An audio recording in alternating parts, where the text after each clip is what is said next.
Les produits chimiques, il baigne dedans depuis plus de 40 ans. Après son diplôme d'ingénieur chimiste, une expérience aux États-Unis et au Canada, Alain de Crasny est embauché par Rhône Poulenc au début des années 70. En 1987, le groupe lui confie sa filiale autrichienne, Donau Chemie, une société qu'il rachètera 10 ans plus tard. À la tête de 800 employés, Alain de Crasny revendique aujourd'hui un chiffre d'affaires annuel de 250 millions d'euros. La devise, c'est être numéro 1 ou numéro 2 ou ne pas exister. Eh bien, moi, je me contente d'être numéro 10 et j'existe très bien. Mais j'ai plusieurs numéros 10.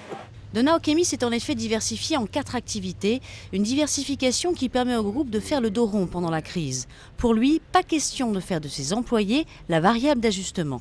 Les crises passent et on a perdu des bons collaborateurs qu'il faudra à nouveau recruter. Donc, je pense qu'il faut accepter de gagner moins, de tenir le coup pour avoir une vision plus long terme des opérations.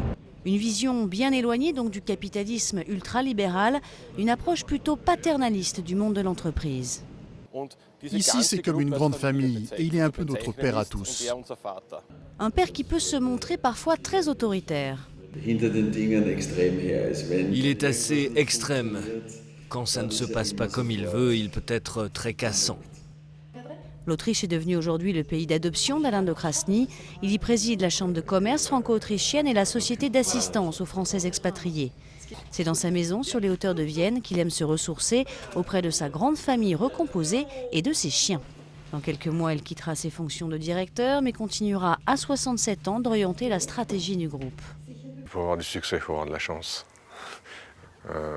Je pense que j'étais souvent là au bon moment. Son seul regret ? Ne pas avoir fait d'investissement en France. Il ne faut pas penser à ce qui manque, il faut plutôt penser à ce qu'on a. Je pense qu'ici, on a suffisamment.